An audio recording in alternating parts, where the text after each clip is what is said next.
الحمد للہ والصلاة والسلام على رسول اللہ وعلى آلہ وصحبہ وسلم۔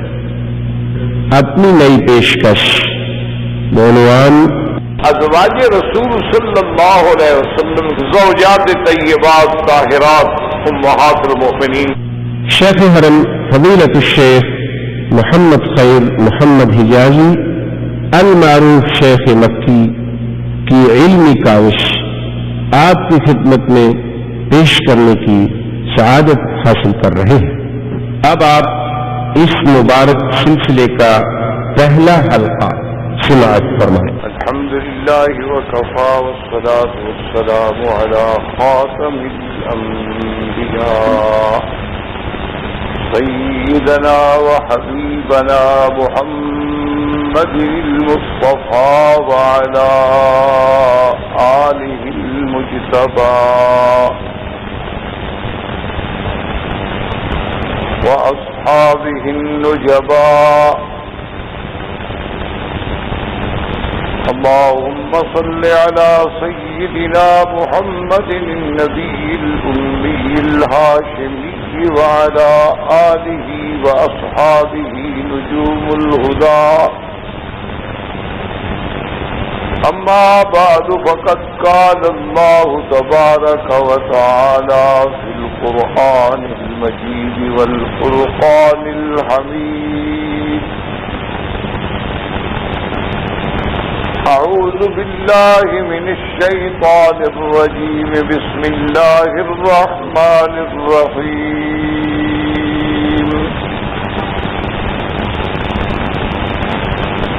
يا نساء النبي لستن كأحد من النساء،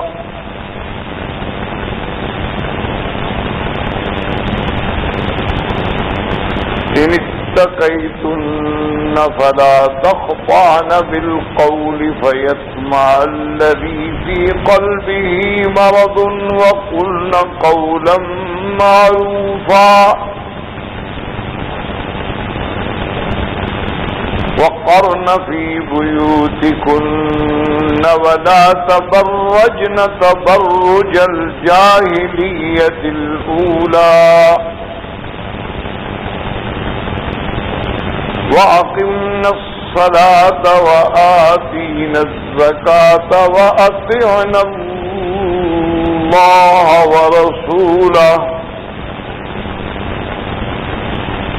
إنما يريد الله ليذهب عنكم الرجس أهل البيت،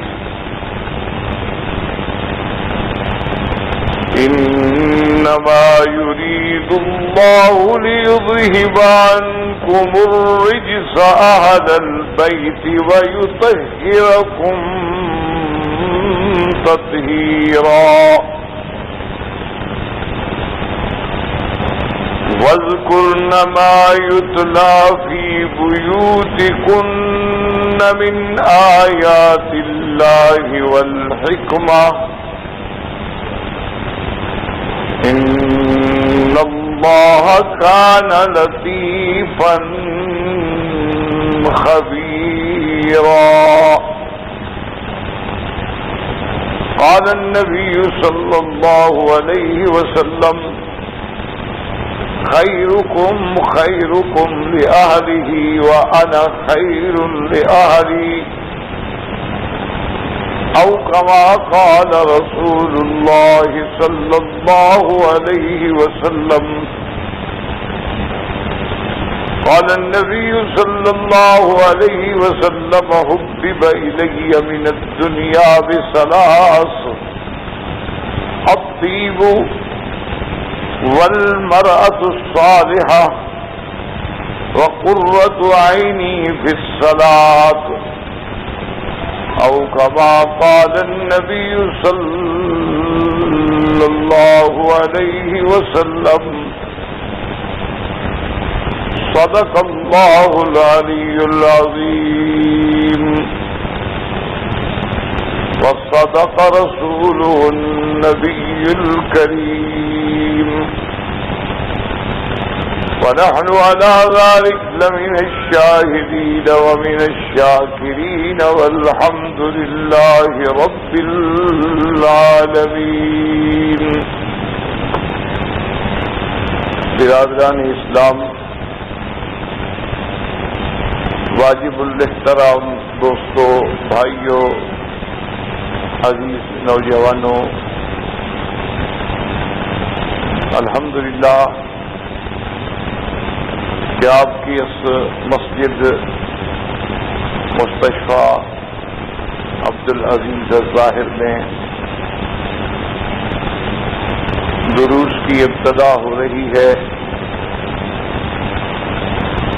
اور انشاءاللہ ہمارے اس دروس کا تعلق جو ہے وہ ازواج النبی صلی اللہ علیہ وسلم، یعنی حضور کی ازواج مطہرات، حضور صلی اللہ علیہ وسلم کی بیویوں کے بارے میں، حضور صلی اللہ علیہ وسلم کی ازواج کی عفت، عظمت، عصمت، شان کے بارے میں انشاءاللہ اپنی کم علمی کے مطابق کوشش کریں گے،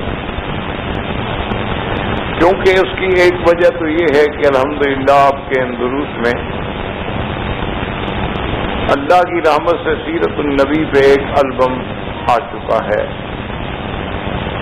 جسے اللہ نے اپنی محض خالص رحمتوں سے شرف قبولیت سے نوازا ہے،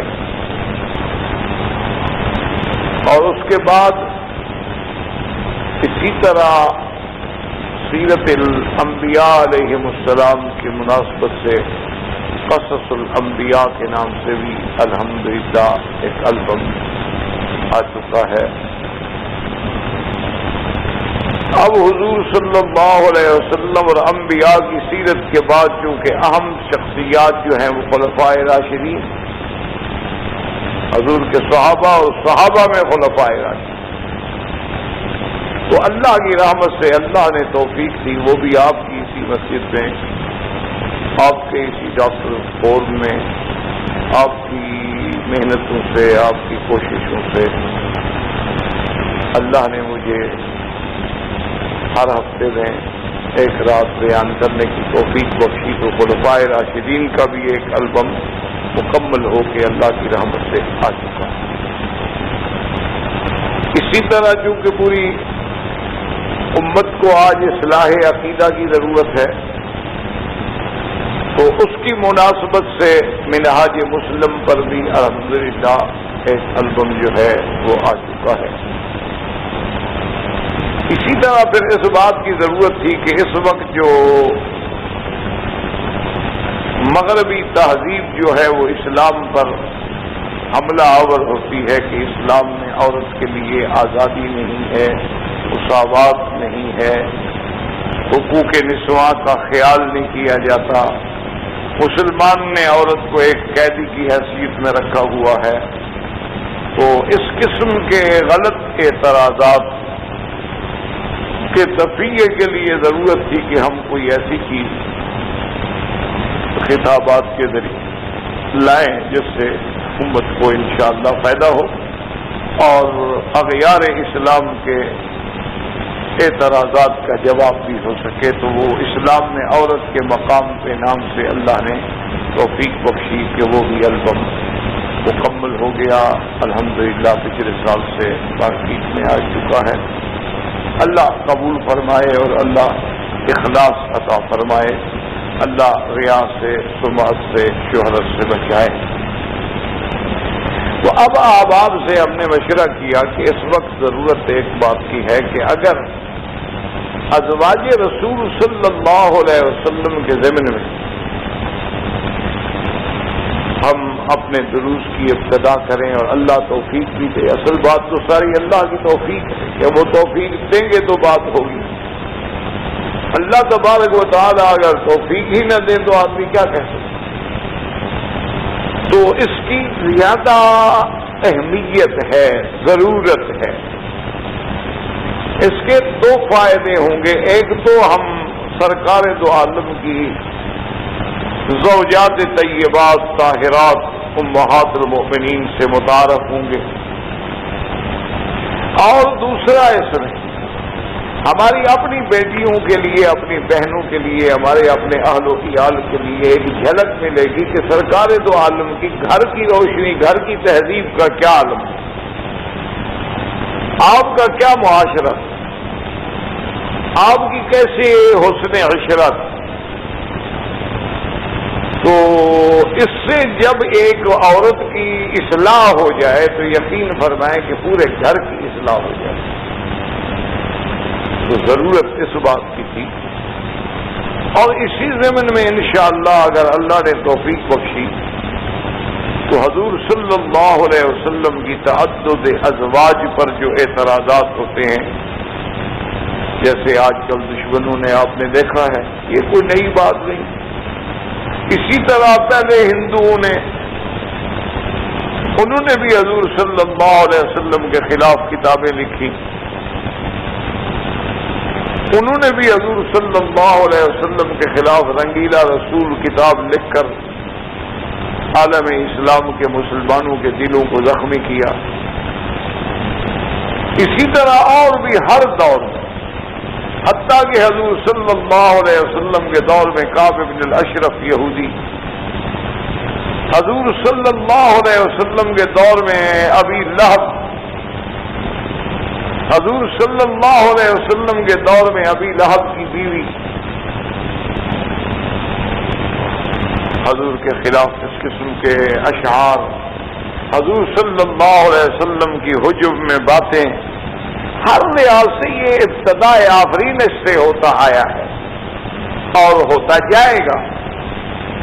اصل بات یہ ہمارے لیے ایک بہت بڑی آزمائش ہو. اسی طرح آپ دیکھیں کہ رشدی ملعون کا فتنہ اٹھا، اسی طرح آپ دیکھیں تسلیمہ نسرین کا فتنہ اٹھا، اسی طرح آپ دیکھیں کہ اب جناب انہوں نے ایک عورت کو مسجد میں خطبہ جمعہ کے لیے اور امامت جمعہ کے لیے کھڑا کر دیا. اب جناب اتنے عرصے کے بعد آپ دیکھیں کہ پھر وہ ڈنمارک سے آپ نے جیسے دیکھا ہے، سنا ہے، پڑھا ہے، اب تو ہر مسلمان کو پتا ہے کہ پہلے ایک چھوٹی سی اخبار میں جس کی اشاعت بڑی محدود تھی اس میں کارٹون شائع کیے گئے، اس کے بعد اس سے کچھ اور زیادہ اشاعت والی اخبار کو دیا گیا، پھر ناروے کی ایک اخبار کے ذریعے نعوذ باللہ مسلمانوں کی دل شکنی کی گئی، اس کے بعد پھر انہوں نے یورپ کے بعد اخبارات جو تھے انہوں نے بھی اپنے اس اخبار کو حریت فکر اور حریت آزادی قلم کے نام سے اس کا تعاون کیا. یہ سارا ایک مخطط ہے، ایک پلاننگ ہے، ایک پروگرام ہے، اس پہ کفر چل رہا. تو ہمارے لیے کیا چاہیے کہ ہم علم کا جواب علم سے، ہم قلم کا جواب قلم سے دیں، نہ کہ تلوار سے دیں. ہم ان کے معاملات کو، اصولی بات ہے کہ آج دور دنیا جو ہے اپنے یعنی علوم پہ بہت معراج پہ جا رہی، جو کہ دنیا ختم ہونے پہ آ گئی ہے. آخر اب قیامت تو آئے گی، تو لہذا ہم ہر چیز میں انتہا پہ پہنچیں گے، تبھی تو فصل کٹے گی. فصل پک جائے گی تو پھر کاٹی جائے گی. تو اسی لیے اب ہم علمی طور پر بھی گویا کہ اپنے انتہاؤں کو چھو رہے ہیں. لیکن ضرورت اس بات کی ہوتی ہے کہ آدمی اگر کسی بات کو مدلل انداز میں اپنے خصم کے سامنے، اپنے مخالف کے سامنے، اپنے دشمن کے سامنے بھی رکھے تو وہ بات مانتا ہے. اسی طرح کافی عرصہ پہلے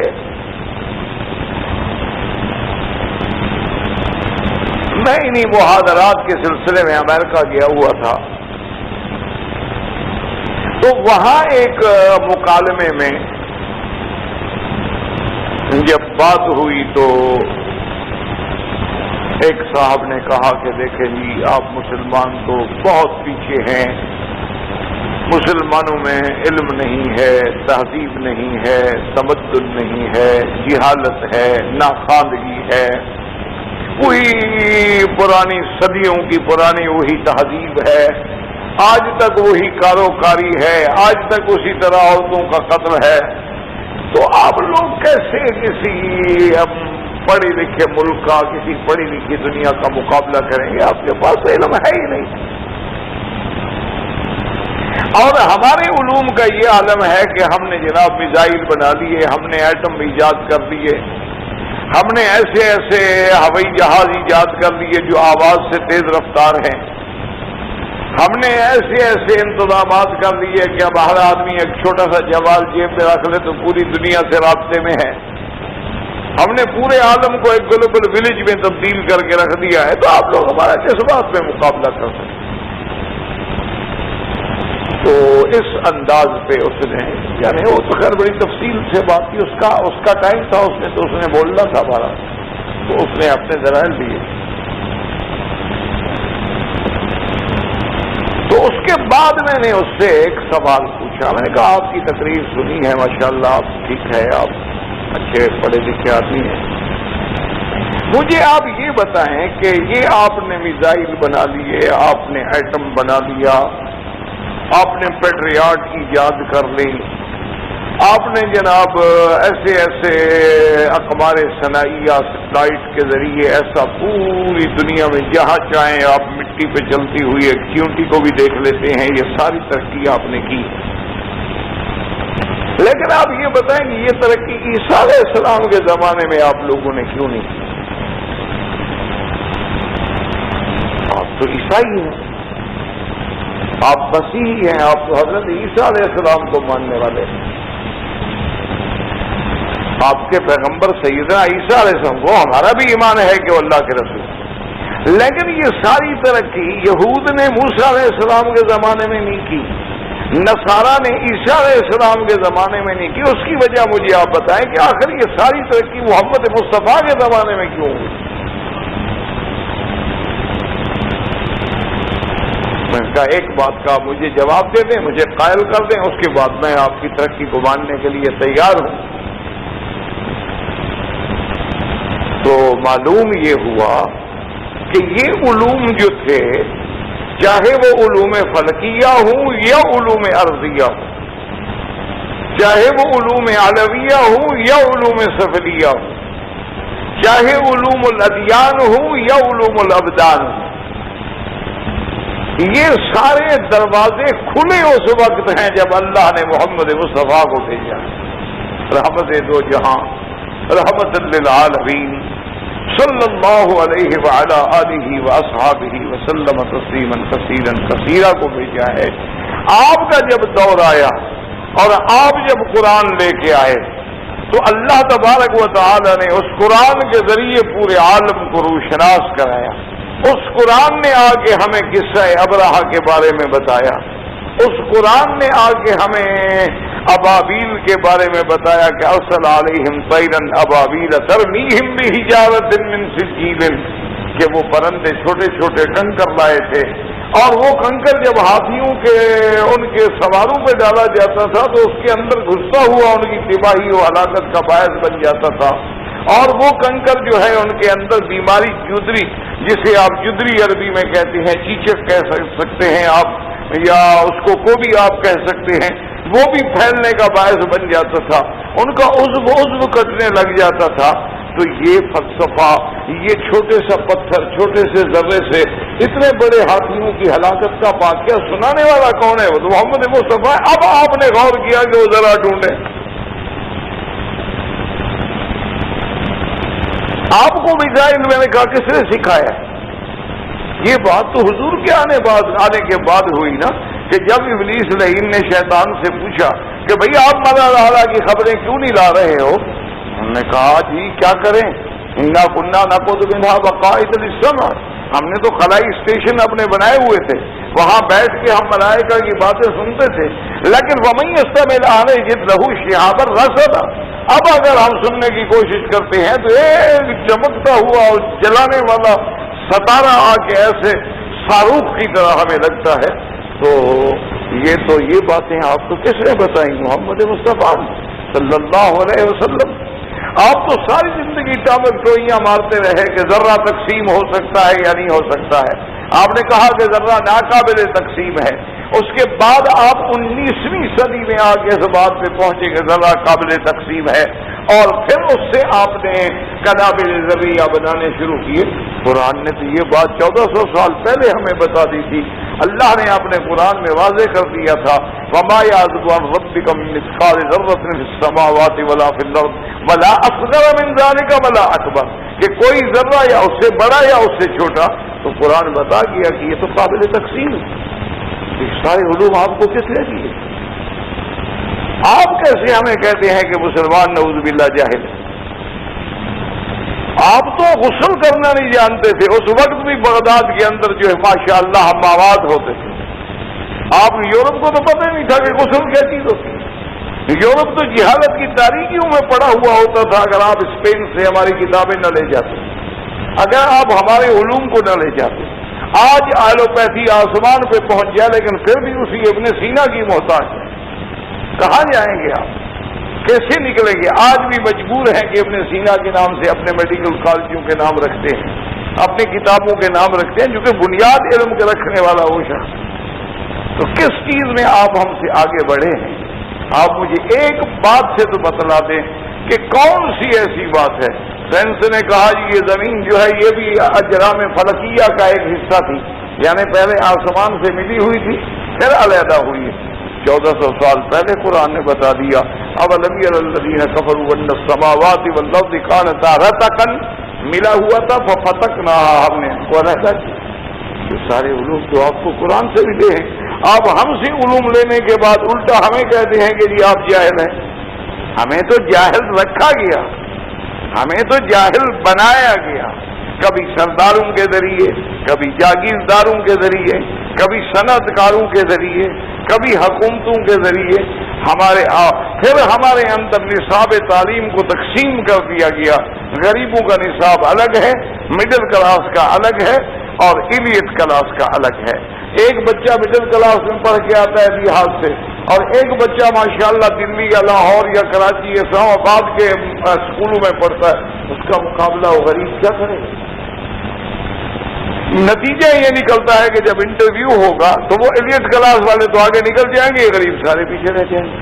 تو ہمیں تو تم زبردستی جاہل بنا رہے ہو، ورنہ یہ تو نہیں کہ اس لیے اب ضرورت اس بات کی ہے کہ ہم چاہے ڈنمارک کے گستاخ کا مقابلہ کریں یا کسی یورپ کے گستاخ کا مقابلہ کریں، مقابلہ علم سے ہوگا، مقابلہ دلائل سے ہوگا، کیونکہ جب آدمی دلائل سے بات کرتا ہے۔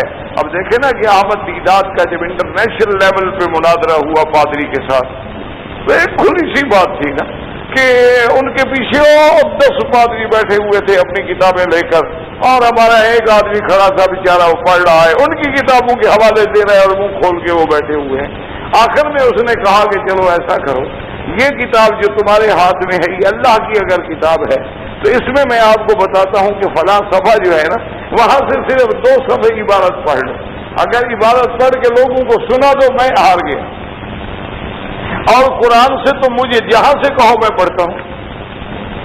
اب جناب وہ زور دے رہے ہیں اور پادری صاحب آئیں بائیں شائیں کر رہے ہیں، حتیٰ کہ احمد دیدات نے کہا یہ زہر کا پیالہ پی لے گا لیکن اپنی کتاب نہیں پڑھے گا، کیونکہ جو سنے گا وہ کہے گا یہ کتاب ہے، اللہ کی اتاری ہوئی کتاب ہے جس کے اندر اس قسم کی باتیں لکھی ہوئی ہیں، اس قسم کی گستاخانہ کلام ہے، یہ کیسے اللہ کا کلام ہو سکتا؟ آخر اس نے نہیں پڑھا، اس نے شکست قبول کر لی لیکن اس نے کتاب نہیں پڑھی ہے، کیونکہ اگر کتاب پڑھتا تو عالم میں اور رسوائی کا ذریعہ بچ جاتا۔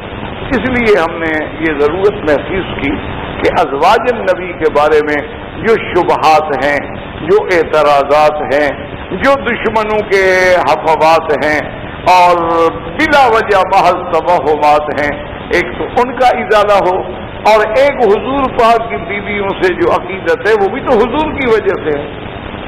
اگر حضور صلی اللہ علیہ وسلم کی بیویوں کا احترام ہے تو کیوں ہے؟ اس لیے ہے کہ وہ محمد رسول اللہ کی بیویاں ہیں، تو ان کی ازواج مطہرات کے سیرت کا بیان گویا یہ بھی سیرت النبی صلی اللہ علیہ وسلم کا ایک حصہ ہے۔ اور دوسری بات یہ ہے کہ جب آدمی کسی کے گھرانے کے بارے میں خیر کی بات کہتا ہے تو لازمی بات ہے کہ اس گھر والے کو بہت زیادہ خوشی ہوتی ہے، یہ اصولی سی بات۔ میرا ایک دوست تھا بیچارہ، فوت ہو گیا، بہت پرانا علی گڑھ کا پڑھا لکھا آدمی تھا، اور پھر اس نے سیاست میں اور پتہ نہیں کیا کیا مقام پیدا کیا، اور عجیب قسم کا بہرحال وہ آدمی تھا، وہ کمیونسٹ آدمی تھا، دہریہ قسم کا، نہ خدا نہ رسول۔ بہرحال اتفاق ایسا ہوا کہ وہ میرے ساتھ دوستی تھی بیچارے، تو دوستی میں ہم جناب آ رہے تھے عمرہ کرنے کے لیے، تو اس نے کہا یار کہاں جا رہے ہیں؟ انہوں نے کہا وہ پاسپورٹ بنوانے ہیں۔ انہوں نے کہا چلے یار پاسپورٹ تو میرا بھی بنوا لو ساتھ، تم عمرے پہ چلے جانا، میں اپنے کسی اور عمرے پہ چلے جاؤں گا، یورپ چلے جاؤں گا، تو مکہ مدینہ دیکھا یا نہ، تم اللہ کا گھر دیکھا نا، ہم اللہ کی شان دیکھنے چلے جائیں۔ بہرحال پاسپورٹ بن گیا۔ اب جب پاسپورٹ بن گیا ہم تیار ہوئے تو اس نے کہا یار میرا پروگرام تو نہیں بنا، چلو کیا خیال ہے میں بھی تمہارے ساتھ چلا جاتا، چلو بھائی دوستی کی ہو۔ میں کہا چلو، اس نے کہا دیکھو بات ایسی کی میں صاف آدمی، میرے پاس تو ماں سوائے ان 3 کپڑوں کے کچھ ہیں، لیکن بڑا اچھا خاصا وہ امیر آدمی تھا، لیکن وہ بچتا نہیں تھا، 3 کپڑے ہیں، ٹکٹ کا یار تم چھوڑو اللہ کرے۔ بہرحال خلاصۃ الکلام یہ ہے کہ ہم اس کو لے آئے، مکے میں آ گئے، میرے والد صاحب رحمۃ اللہ علیہ اس وقت زندہ،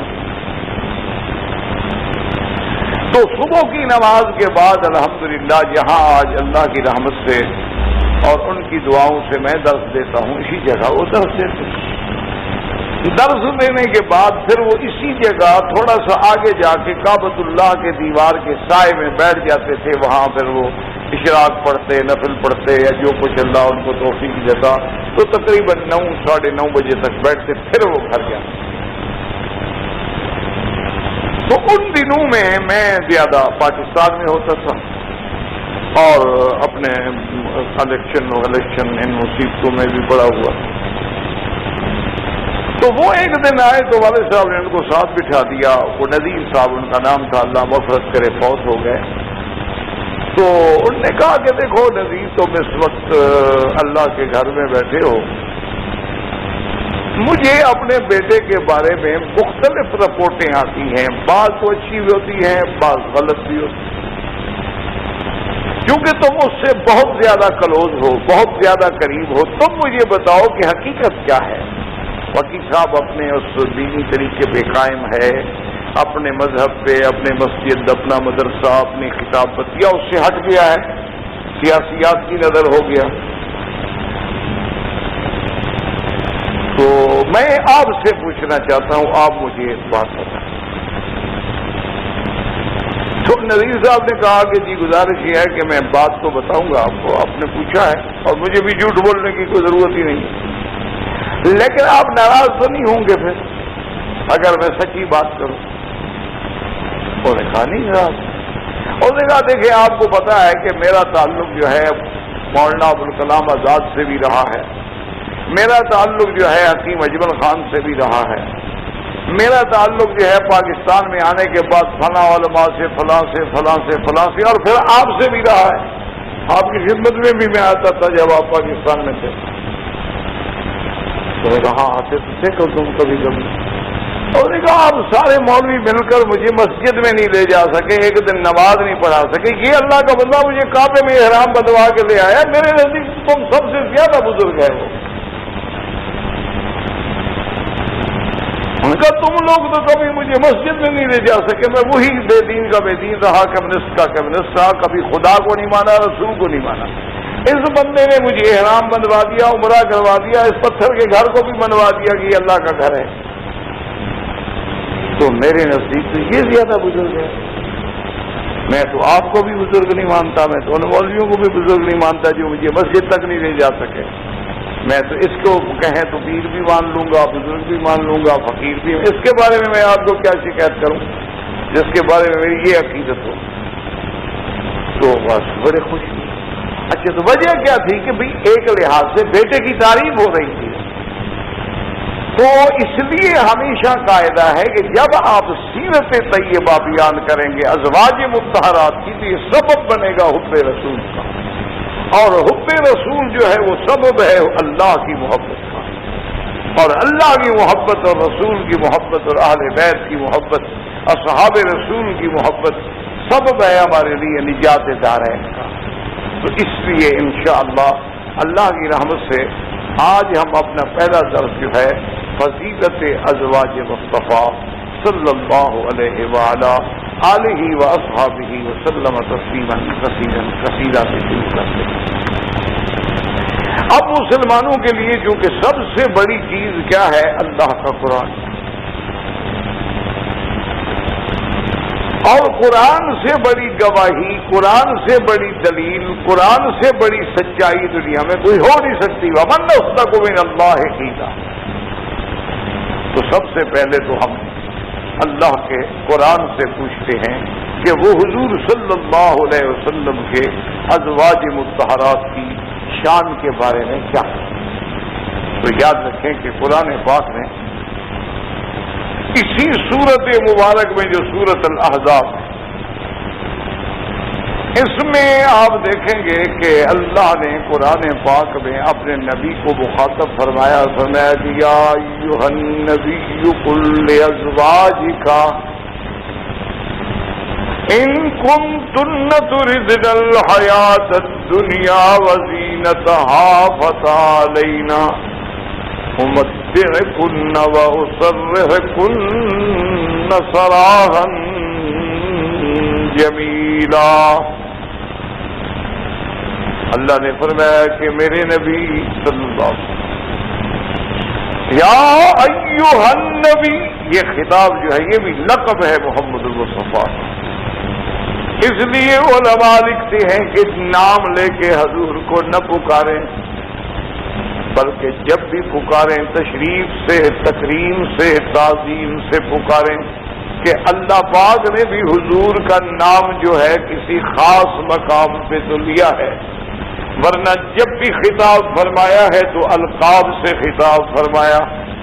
ہر پیغمبر کو اللہ نے نام سے خطاب فرمایا، یا آدم اسکن، فرمایا یا عیسی ابن مریم، یا زکریا، یا یحییٰ، لیکن جب حضور کی باری آئی تو فرماتی ہیں یا ایھا الرسول، یا ایھا النبی، یا ایھا المزمل، یا ایھا النبی قل لازواجک، اے میرے پیارے نبی صلی اللہ علیہ وسلم۔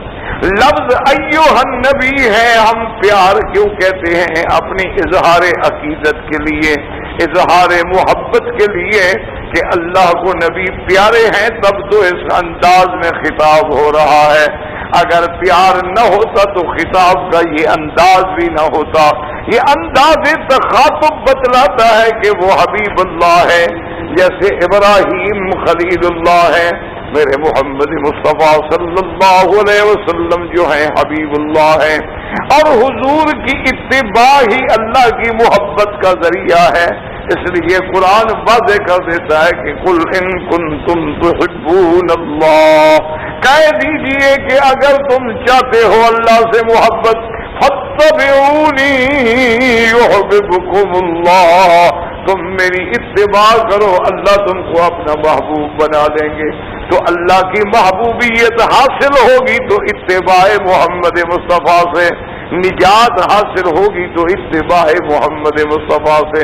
اللہ نے فرمایا قل لازواجک، قل لازواجک ان کنتن تردن الحیاۃ الدنیا وزینتها، اور دوسرے مقام پہ بھی اللہ نے اسی طرح فرمایا یا ایھا النبی قل لازواجک وبناتک ونساء المؤمنین یدنین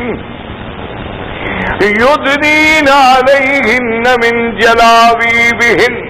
وہاں بھی خطاب کا انداز یہی ہے کہ اے نبی صلی اللہ علیہ وسلم، قل لازواجک، اپنی بیویوں سے، وبناتک، اپنی بیٹیوں سے، ونساء المؤمنین، اور مومنوں کی عورتوں سے کہہ دیں کہ حجاب کریں، یدنین علیہن من جلابیبہن۔ وہاں بھی لفظ ازواج کا، یاد اسی لفظ پہ غور رکھیں، اور یہاں بھی لفظ کیا ہے؟ یا ایھا النبی قل لازواجک. اسی طرح قرآن پاک میں دیکھیں ایک تیسری آیت میں فرماتے ہیں النبی اولا بالمؤمنین من انفسهم وازواجہ امہاتہم. وہاں بھی فرمایا ازواج، لفظ ازواج. اسی طرح ایک چوتھی آیت میں فرمایا انا احللنا لک ازواجک. وہاں بھی لفظ ازواج. تو سارے قرآن میں نظر ڈالیں کہ اللہ نے حضور صلی اللہ علیہ وآلہ واصحابہ وسلم کی بیویوں کو لفظ ازواج، ازواج جمع ہے زوج کی. اب اس بات کو سمجھیں کہ لفظ ورنہ عورت کے لیے لفظ امرا بھی ہے، عورت کے لیے لفظ زوجہ بھی ہے، عورت کے لیے لفظ نساء بھی ہے.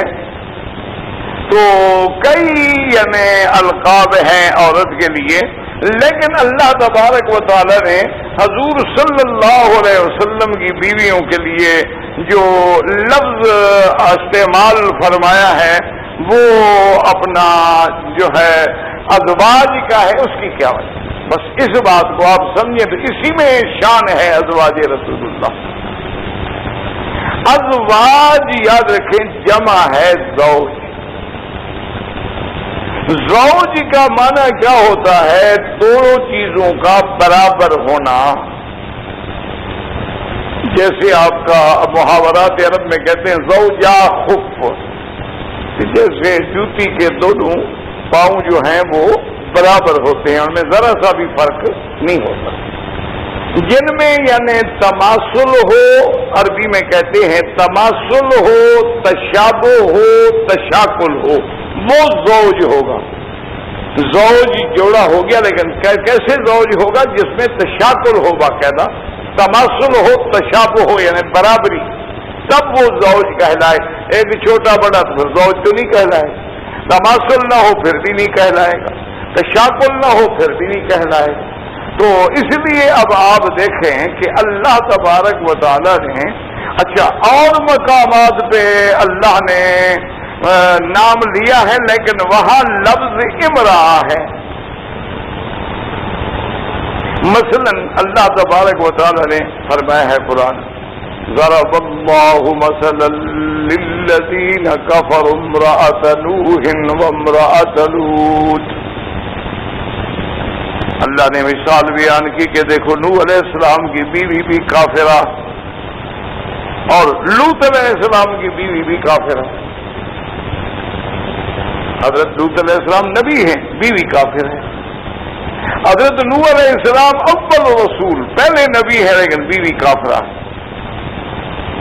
اس لیے یہ بات یاد رکھیں کہ ابتدائی اسلام میں یا اسلام سے پہلے جتنے ادیان اور مذاہب گزرے ہیں ان میں کافر سے نکاح کرنا جو ہے وہ جائز تھا، کوئی منع نہیں تھا شریعت. ایک بات یا مطلب کہ نبی کی بیوی کافر کیوں ہو؟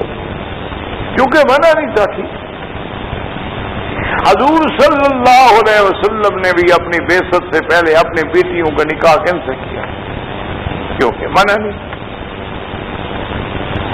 اس لیے علماء نے ایک بات یہ بھی لکھی ہے، وہ اسی ضمن میں آپ یاد رکھیں کہ کسی پیغمبر کی بیوی کافرہ تو ہو سکتی ہے لیکن فاجرہ نہیں ہو سکتی. یعنی کسی پیغمبر کی بیوی یہ تو ہو سکتا ہے کہ کافرہ ہو، لیکن یہ نہیں ہو سکتا نعوذ باللہ کہ وہ گناہگار ہو، یہ نہیں ہو سکتا کہ وہ بد کردار ہو. کیونکہ اگر وہ گناہگار ہو یا بد کردار ہو تو عصمت نبی پہ حملہ ہوتا ہے. کافر تو کافر ہے، کیا ہو گیا؟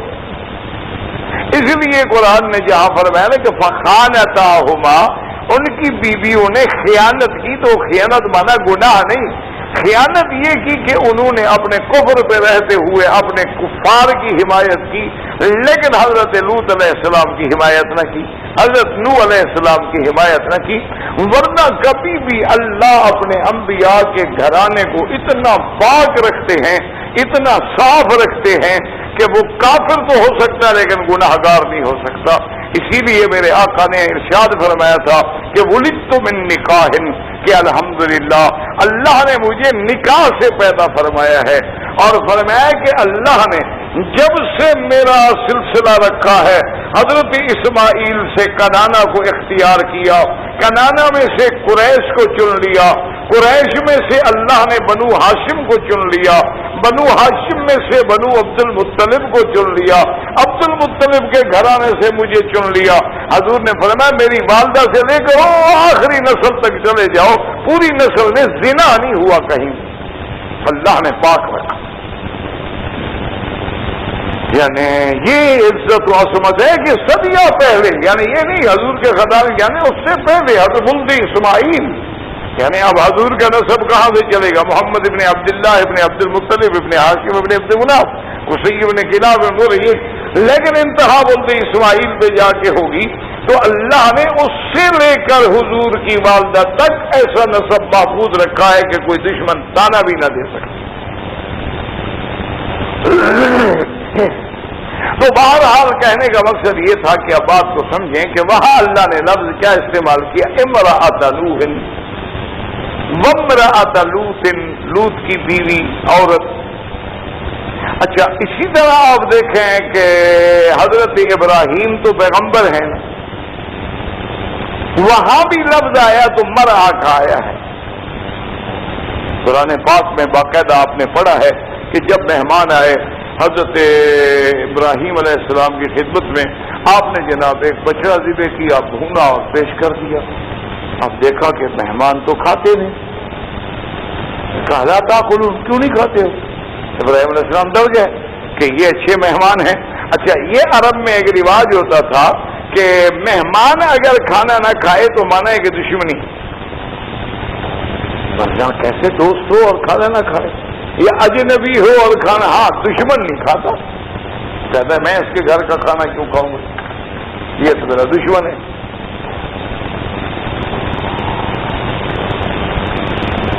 اصل میں روایات ہوتے تھے، پہلے زمانے میں روایات ہوتے تھے کہ جب ہم نے ان کا کھانا کھا لیا تو دشمنی کیسی، جب ہم نے ان کا پانی پی لیا تو ان کی نمک کھا لی تو دشمن کا. یہ تو آج کل ہے نا، جس کا کھاتے ہیں اسی کو رگڑتے ہیں ماشاءاللہ. اصل میں مصیبت یہ ہے نا کہ وہ نمک ہی بدل گئی نا، پہلے نمک اثر کرتا، اب نمک ہے مصنوعی، اصلی تو ہے نہیں، اثر کیا کرے. اب نمک بھی تو آرٹیفیشل ہے نا، اصلی کہاں سے ہے؟ گھی بھی آرٹیفیشل ہو گیا، تو اس لیے وہ اپنا دودھ بچے کا وہ بھی پولٹری والا اور ڈبے والا ہو گیا. بات تو پھر وہ کیسے، ورنہ پہلے یہ بڑے رواج ہوتے تھے. اسی لیے آپ نے دیکھا نہیں کہ ایک بہت بڑا سردار تھا، اپنے علاقے کا راجہ قسم کا بندہ تھا، حضور کی خدمت میں، حضور کو مطلوب تھا، وہ یعنی دشمنی کی نا تو مسلمان اس کو پکڑنا چاہتے تھے، مارنا چاہتے. وہ جب آیا، اور بعض روایات میں کہ نہیں حضرت عمر کے دور میں بھی آیا، تو حضرت عمر کے دور کا قصہ ہے. تو وہ جب آیا تو کہنے لگا کہ پانی، مجھے پیاس لگی ہے. حضرت عمر نے حکم کیا پانی لے آؤ. پانی جب لائے تو اس نے پیالہ ایسے پکڑا ہاتھ میں، کہنے لگا کہ عمر جب تک میں مجھے پانی پینے دو گے ایسا نہ میں پانی پیو تلوار مار دیں. انہوں نے کہا نہیں جب تک آپ پانی پیئیں گے ہم کچھ نہیں کہیں گے. اس نے رکھتے نے کہا میں نے اسی لیے تو منگوایا تھا، اب جب تک میں پانی نہ پیوں آپ مجھے پناہ دے چکے ہیں، میں پانی نہیں پیتا. اور انہوں نے کہا ٹھیک، اب ہم نے زبان کر دیا، وہ زبان پر تو پابند ہے، ہم تو زبان سے نہیں ہلیں گے اپنی. تو یہ روایات ہوتے تھے اس وقت.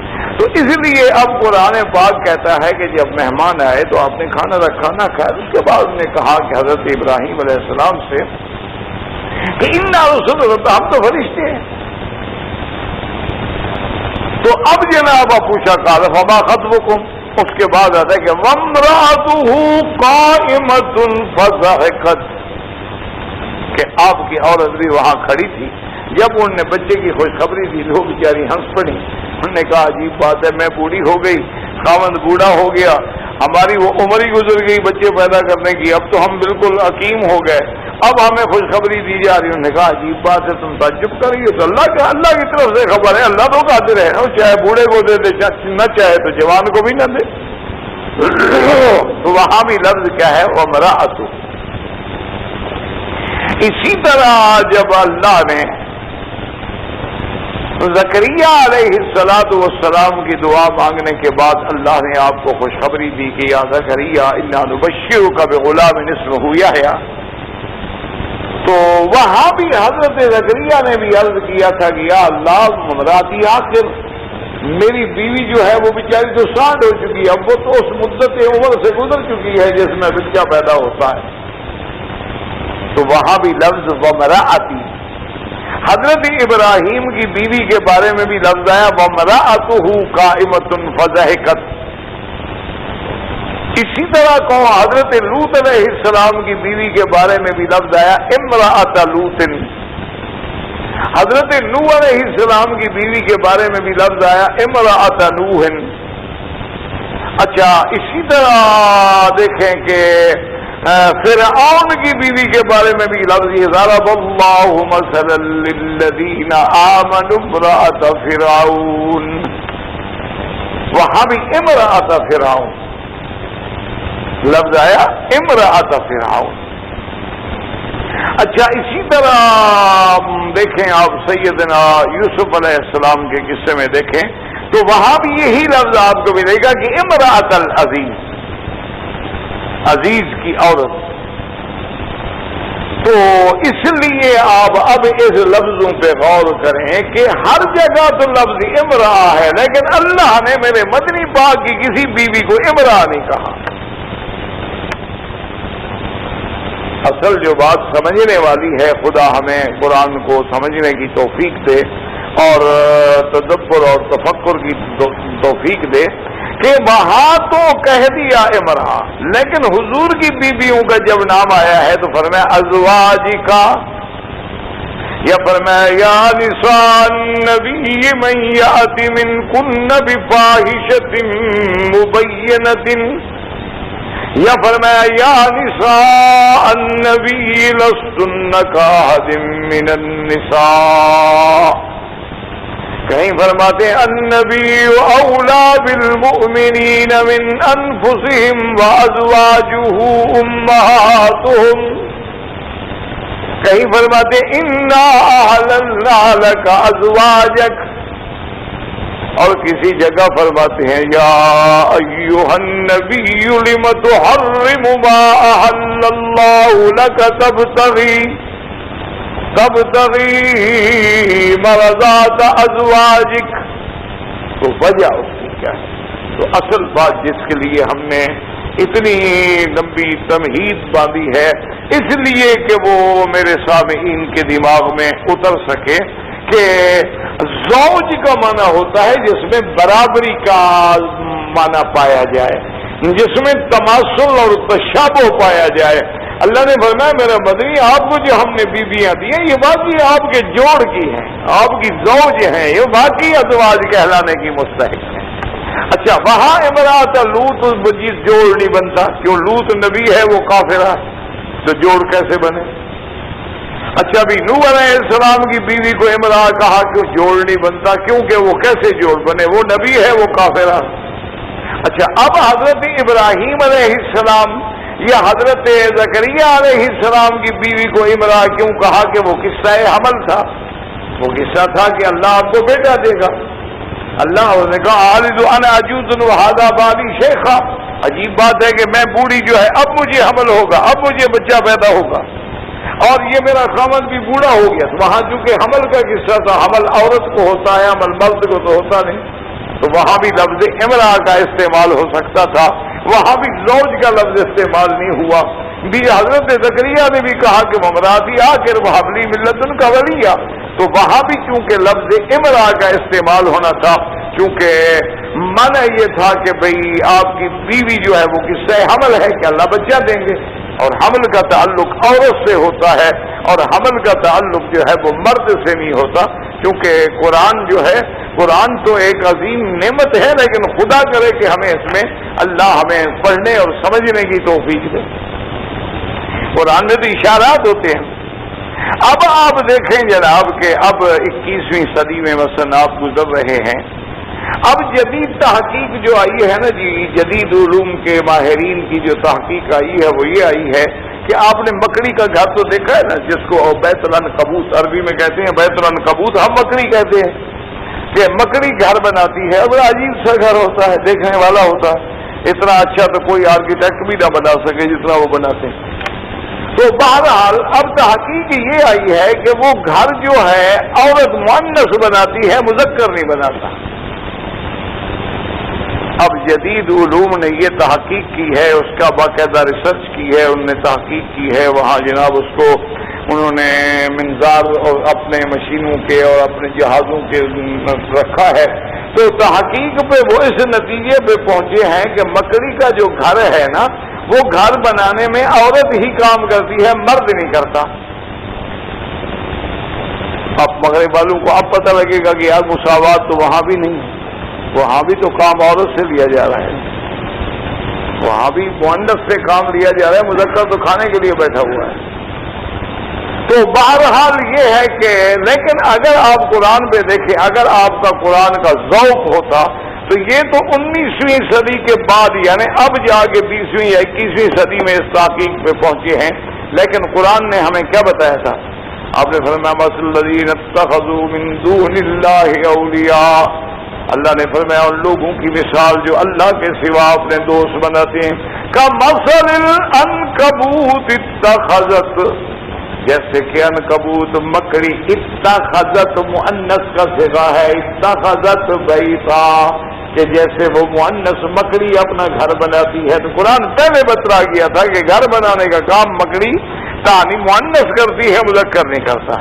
یہ 21ویں صدی میں پہنچے، ہمیں 1400 سال پہلے حضور صلی اللہ علیہ وسلم نے بتلا دیا کہ وہاں لفظ اتخذ نہیں آیا، لفظ ہے اتخذت۔ جب اتخذت آیا تو مؤنث کے لیے صیغہ استعمال ہوا، تو اسی میں اشارہ ہو گیا کہ اتخذت بیتن، بیت بنانے کا تعلق جو ہے وہ مؤنث سے ہے، وہ مذکر سے نہیں ہے۔ تو اسی لیے یہاں بھی اشارہ ہو گیا کہ اللہ نے ابراہیم علیہ السلام، ورنہ ابراہیم نبی تھے، ان کی بیوی تو ان کے شایان شان تھی، اور لیکن وہاں آیا کہ وامرأتہ قائمۃ فضحکت، کیونکہ قصہ حمل تھا، اور حمل کا تعلق جو ہے وہ عورت سے ہوتا ہے، حمل کا تعلق جو ہے وہ مرد سے نہیں ہوتا، تو لہذا وہاں لفظ امرأہ کا استعمال کیا گیا۔ اسی طرح زکریا علیہ السلام کے قصے میں، اور اسی طرح امرأۃ العزیز کے قصے میں، کیونکہ وہاں جو ہے وہ تماثل، وہ یہ تشابہ جو ہے کامل نہیں تھا۔ یہ شان ازواج محمد مصطفیٰ کی ہے کہ وہ حضور کے ایسا جوڑ تھا، اللہ نے حضور کے لیے ایسی بیویاں چننی تھیں کہ ان کو جہاں بھی لقب ملا ازواج کا ملا، جہاں بھی لقب ملا زوج کا ملا، ان کو لفظ جو ہے وہ امرأہ کا نہیں ملا۔ حتیٰ کہ آج کل محاورات عرب میں بھی آپ دیکھیں نا جی، مثلا کوئی آدمی ہو دوسری شادی کر لے، اور یہاں عرب میں تو خیر رواج ہی ماشاءاللہ ہے دوسری شادیوں کا، ہمارے ملکوں میں تو خیر چونکہ یہ رواج کم ہے، وہ اس لیے کہ حالات معاشرہ ہے نا جی، ہمارے یہاں ہندو معاشرے کے اثرات ہیں نا، اس لیے وہاں تو یہ چیزیں نہیں۔ وہ تو سب سے بڑا مجرم ہوتا ہے جو دوسری شادی کرتا، بغیر شادی کے جتنا گناہ کرے وہ تو خیر مرد ہے نا، اس کے لیے تو کوئی ایسا عیب نہیں ہے، لیکن نکاح نہ کرے، مقصد حرام کھاتا رہے لیکن حلال نہ کرے۔ اصل چڑ جو ہوتی ہے وہ حلال سے ہوتی ہے، حرام سے نہیں۔ یہ ایک اتفاق ہے، اللہ کی مرضی ہے۔ تو بہرحال عرب میں ہوتے ہیں۔ تو اچھا آپ اگر کسی کے گھر میں جائیں اور عورت بیٹھی ہو اور لڑکا بیٹھا ہو جو اس کا یعنی حقیقی بیٹا نہ ہو بلکہ اس کے والد کی دوسری بیوی ہو، تو آپ پوچھیں گے کہ من حاضی، یہ کون ہے؟ تو کہے گا امرأۃ ابی۔ تو فوراً بچہ آپ کو جو چھوٹا سا بچہ بھی ہو اس سے پوچھیں آپ کے من حاضی یہ کون ہے؟ تو کہے گا امرأۃ ابی، میرے باپ کی عورت ہے۔ اچھا اگر وہ عورت جس سے اس نے جنم لیا ہے وہ بیٹھی ہو، چھوٹے بچے پوچھو کہ من حاضی، کہے گا امی ہے، میری ماں ہے، وہاں نہیں کہے گا کہ میرے باپ کی عورت ہے، وہاں فوراً کہے گا لفظ امی، یہ تو میری ماں ہے۔ اچھا ابھی یہ بھی تو تمہاری ماں ہے نا، اگر باپ کی بیوی جو ہے کچھ ہو جائے لیکن ماں تو ہے نا تمہاری کسی حال میں بھی، لیکن وہ کبھی نہیں کہے، وہ کہے گا امرأۃ ابی، یہ تو میرے باپ کی عورت ہے۔ اچھا ابھی یہ کون ہے؟ کہا دی امی، یہ تو میری ماں ہے۔ تو اس لیے لفظ امرا کا استعمال جو ہے نا آپ دیکھیں یہاں بھی تھوڑا سا یعنی تجانب میں استعمال ہوتا ہے، تماثل میں استعمال نہیں ہوتا.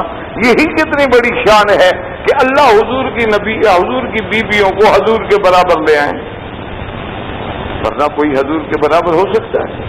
حضور کے برابر تو کوئی نبی بھی نہیں ہو سکتے، حضور کے برابر تو کوئی پیغمبر بھی نہیں ہو سکتے. حضور تو امام الانبیاء ہیں، امام المرسلین ہیں، سید الاولین والآخرین ہیں.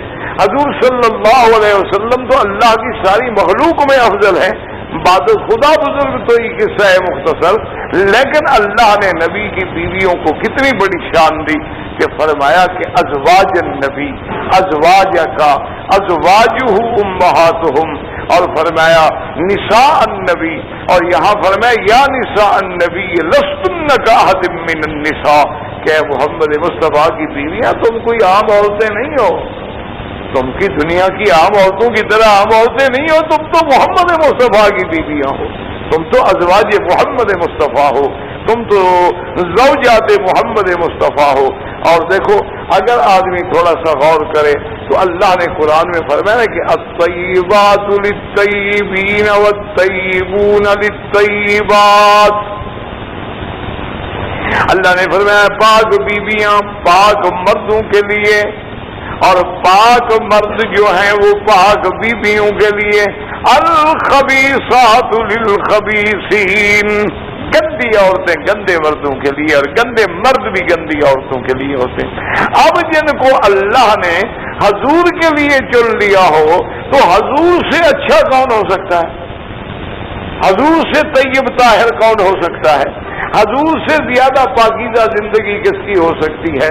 تو جب حضور صلی اللہ علیہ وسلم کا اتنا بڑا مقام ہو اور آپ کی بیویوں کو یہ نہیں کہا گیا امرأۃ محمد، کہا گیا ازواجک یا ایھا النبی قل لازواجک یا ایھا النبی قل لازواجک وبناتک ونساء المؤمنین یدنین علیہن من جلابیبہن. تو یہ لفظ ازواج جو ہے اسی نے حضور کی بیویوں کو اتنا اونچا کر دیا ہے کہ کوئی ان کے مقام کو، کوئی ان کی عظمت کو، کوئی ان کی شرافت کو نہیں پہنچ سکتا. اور پھر صرف لفظ ازواج نہیں، آگے کتنا بڑا انعام ہے. فرمایا النبی اولی بالمؤمنین من انفسہم، کہ نبی سب سے پیارا، اپنی جان سے پیارا، مال سے پیارا، اولاد سے پیارا. وازواجہ امہاتہم، اور حضور کی بیویاں جو ہیں وہ مائیں، لیکن یاد رکھو کس کی مائیں ہیں؟ امہات المؤمنین، مومنوں کی مائیں ہیں. حضور نے یا اللہ نے یہ نہیں فرمایا کہ امہات الامت کہ وہ امت کی مائیں ہیں. اس لفظ پہ غور کریں، قرآن کے الفاظ کو سمجھیں، حدیث کے الفاظ کو سمجھیں. یعنی حضور کی بیویاں امہات المومنین ہیں، یہ نہیں کہ امہات الامت حضور کی امت کی مائیں ہیں. وہ امت میں تو کافر بھی ہے، کافر بھی حضور کی امت ہے. فرق اتنا ہے کہ انہوں نے نہیں مانا، بعض امت اجابت ہے، بعض امت دعوت ہے. حضور کا جن نے مان لیا ہے وہ مومن ہے، جن نے نہیں مانا، لیکن امت تو حضور کی ہے اور نبی تو کوئی ہے نہیں، نہ نبی نے آنا ہے. لیکن حضور نے فرمایا کہ امہات المومنین، ایمان والوں کی مائیں، کافروں کی نہیں. کافر اس قابل ہی نہیں ہے کہ وہ ان کو اپنی ماں کہہ سکیں. یہ لقب ملا ہے امہات کا صرف امہات المومنین کے. اچھا، اور یہاں یہ بات بھی سمجھ لیں کہ امہات المومنین کا معنی یعنی شرف میں، عزت میں، عظمت میں، شان میں. ورنہ یہ نہیں ہے کہ نعوذ باللہ میراث تقسیم ہوگا تو آپ وارث بنیں گے. یہ نہیں ہوگا کہ حضور کی بیوی چونکہ امہات المومنین ہے تو لہذا پردے کی ضرورت نہ ہو کہ ماں سے کیا پردہ بھائی. تو اچھا، اسی طرح اب ان کے بیٹے یا بیٹیاں ہیں یا ان کی بہنیں بھائی ہیں، ان کو اخوال المومنین نہیں کہا گیا. تو یہ لقب صرف خاص ملا ہے، صرف خاص تخصص ہے. ورنہ اب دیکھیں نا کہ بی بی عائشہ حضور کی بیوی ہے، اور بی بی اسما جو ہیں وہ آپ دیکھیں کہ حضرت زبیر کی بیوی ہے. بی بی اسما سے ان کی شادی ہوئی ہے. بی بی اسما جو ہے وہ بی بی عائشہ کی بہن ہے، لیکن ان کو تو نہیں کہا گیا خالۃ المومنین. تو مانا یہ ہے کہ یہ لقب اگر ملا ہے تو خالصتاً ازواج رسول کو ملا ہے. اس کے اندر اور کوئی ان کا صحیح و شریک ہو ہی نہیں سکتا ہے کہ ازواج النبی محمد مصطفیٰ، اور وہ امہات المؤمنین ہیں. اللہ نے ان کو اتنا بڑا درجہ دیا ہے. اس لیے کہ بعض علماء نے لکھا ہے کہ یار ایک ماں تو وہ ہے جس نے ہمیں اپنے بطن میں رکھا ہے، لیکن ایک ماں وہ ہے جو اللہ نے حکم فرما کے ہمارے لیے ماں کا درجہ دیا ہے. تو ہماری ماؤں میں تو شک ہو سکتا ہے، لیکن اللہ جس کو درجہ دے ماں کا اس میں کیا شبہ کسی کو ہو سکتا ہے. تو اس لیے ایک لفظ ازواج اور ایک لفظ امہات المؤمنین، اور اس کے بعد تیسری آیت میں کیا تھا کہ یا نساء النبی لستن کاحد من النساء، کہ اے میرے محمد پاک کی بیویاں، اے میرے نبی کی بیویاں، تم دنیا کی عورتوں کی طرح تو نہیں ہو. تمہارا شان کتنا بلند ہے. تمہارے گھروں میں اللہ کا نبی آتا ہے، تمہارے گھروں میں جبریل آتا ہے، تمہارے گھروں میں وحی اترتی ہے. اللہ پاک ہمیں سمجھنے کی توفیق دے. وما علینا الا البلاغ وآخر دعوانا ان الحمد للہ رب العالمین. ربنا تقبل منا انك انت السميع العليم وتب علينا انك انت التواب الرحيم. صلی اللہ تعالی علی خیر خلقہ سیدنا محمد وعلى آلہ واصحابہ اجمعین. اللهم صل على سيدنا محمد وعلى آل سيدنا محمد كما صليت على ابراہیم وعلى آل ابراہیم في العالمین انك حمید مجید.